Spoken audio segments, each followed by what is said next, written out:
Hello friends, hi, welcome to Meena sweet home. இன்னைக்கு நாம என்ன பண்ண போறோம் தெரியுமா? எள்ளு துவையல் பண்ண போறோம். இந்த எள்ளு துவையலுக்கு இது 100 கிராம் எள்ளு எடுத்திருக்கேன். வெள்ளை எள்ளு எடுத்துக்கோங்க, நல்லா டேஸ்டாவும் மனமாவும் இருக்கும். இது வந்து உளுந்து ஒரு 50 கிராம் எடுத்திருக்கேன். கொத்தமல்லி கொஞ்சமா, சரிங்களா? அப்புறம் புளி ஒரு கொட்டை, பூண்டு ஒரு 4 பல்லு, கல்லுப்பு ஒரு அரை ஸ்பூனு, காஞ்ச மிளகாய் வந்து ஒரு 5 போட்டிருக்கேன். தேங்காய் கொஞ்சம் மெலிசா சீவி எடுத்திருக்கேன். சரியா? இதெல்லாம் என்ன பண்ணணும்னா நம்ம ஒன்னொன்னா வறுத்து எடுத்துக்கலாம். இது வந்து எங்க ஆச்சி சின்ன பிள்ளையில செய்வாங்க. பூண்டையும் மிளகாவையும் லைட்டா வறுத்து எடுத்துக்கலாம். சின்ன பிள்ளையிலையாமா? நான் சின்ன பிள்ளையில எங்க ஆச்சி இட்லி வியாபாரத்துக்கு எள்ளு துவையிலும் தேங்காய் சட்னியும் கொடுப்பாங்க எல்லாருக்கும். இது ரொம்ப டேஸ்டா இருக்கும். நானும் இதை வீட்டுக்கு துவையல் அரைக்கணும்னு பாக்குறேன், முடிய மாட்டேங்குது. சரி, இன்னைக்கு சாட்டர்டே லீவ் தானே, பழைய கஞ்சி நிறைய இருக்கு, சாப்பாடாக்கி வீணாக்க வேண்டான்னு சும்மா லைட்டா வறுத்துட்டு எடுத்துட்டேன். அதிலே போட்டுக்கோங்க தட்டில் ஓரமா. இப்போ நம்ம உளுந்த வறுத்து எடுத்துக்கலாம். எல்லாத்தையுமே நீங்க வறுத்துட்டு அரைக்கணும், அப்ப டேஸ்டாவும் மனமாவும் இருக்கும். இன்னொன்னு 2 நாளைக்கு இந்த துவையல் கெட்டு போகாது. தேங்காய் போடுறோம்ல, வறுத்துட்டு அரைச்சிங்கன்னா கெட்டு போகாது. வறுத்துக்கிறேன். சரி, எல்லாத்தையும் நம்ம வறுத்துட்டு காட்டலாம். இங்க பாருங்க, உளுந்து கூடவே கொஞ்சம் தேங்காயையும் சேர்த்து வறுத்து எடுத்துக்கிட்டாச்சு. கொத்தமல்லியும் சேர்த்து வறுத்துட்டேன் பாருங்க அது கூடவே. சரிங்களா? கொஞ்சோண்டு தான் கொத்தமல்லி, சும்மா வாசனைக்கு தான்.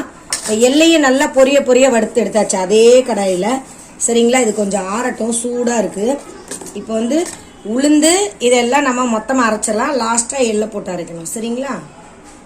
இந்த பாருங்க, தேங்காய் உளுந்து எல்லாம் போட்டு ஓரளவு அரைச்சாச்சு. இப்போ நம்ம எள்ளை போட்டுடலாம்.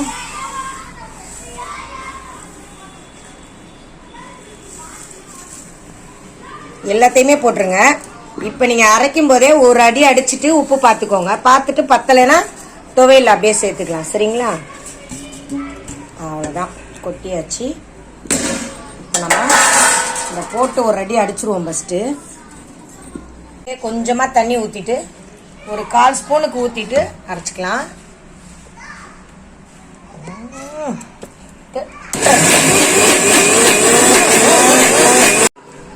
பாருங்க, அரைச்சாச்சு. இது வந்து அப்படியே அரைச்சதை எடுத்து வச்சிடலாம் ஒரு பாத்திரத்துல. துவையல் ரெடி. அப்பா, இது 10 பேர் சாப்பிடலாம் இருக்கேன். அப்போ 50 கிராம் போடுங்க, கரெக்டாக இருக்கும் 4 பேருக்கு. இது அப்படியே ஃப்ரிட்ஜில் வச்சுட்டா கூட தோசைக்கு சட்னி அந்த மாதிரி ஊற்றி சாப்பிட்டுக்கலாம். நாங்கள் கஞ்சி தான் குடிக்க போகிறோம். கஞ்சிக்கு தான் துவையல். சரியா? டேஸ்ட்டாக இருக்கும். வேற லெவல் அப்படி. சரி, ஓகே. இந்த மாதிரி நீங்களும் அரைங்க. அப்புறம் சாட்டர்டே எப்படி போகுது? எல்லாருக்கும் ஜாலியாக போதா? சரி, வாங்க, நாங்கள் கஞ்சி குடிக்க போகிறோம். எப்படி சாப்பிடலான்னு பார்க்கலாம். சாப்பிட்றத பார்க்கணுமா? பாருங்க, பழைய கஞ்சி எள்ளு துவையல் தான். நல்லா அப்படியே மணக்குது பாருங்க. அப்படி இருக்கு பாருங்க, செம்ம டேஸ்டி எள்ளு துவையல். சரியா? யார் யாருக்கு கஞ்சி வேணுமோ சாப்பிட வாங்க எங்கள் வீட்டுக்கு. சண்டே தான். பழைய கஞ்சிக்கு இந்த மாதிரி சாப்பிட்டீங்கன்னா வேற லெவல்ல இருக்கும். கொஞ்சம் உப்பு போட்டுக்கலாம். வாடா கதிர், சாப்பிடலாம். ஓகே ஃப்ரெண்ட்ஸ், நாங்கள் கஞ்சி சாப்பிட போகிறோம். இன்னைக்கு சாப்பாடு இதுதான் எங்கள் வீட்டில். அதாவது அருமையான பாருங்க, தயிர் கஞ்சி, ஊறுகாய். ஆஹா, மீனாவோட கைவண்ணமோ கைவண்ணம் தான். சரிங்களா? ஓகே, சாப்பிடுமா? கதிர் சாப்பிட்றா?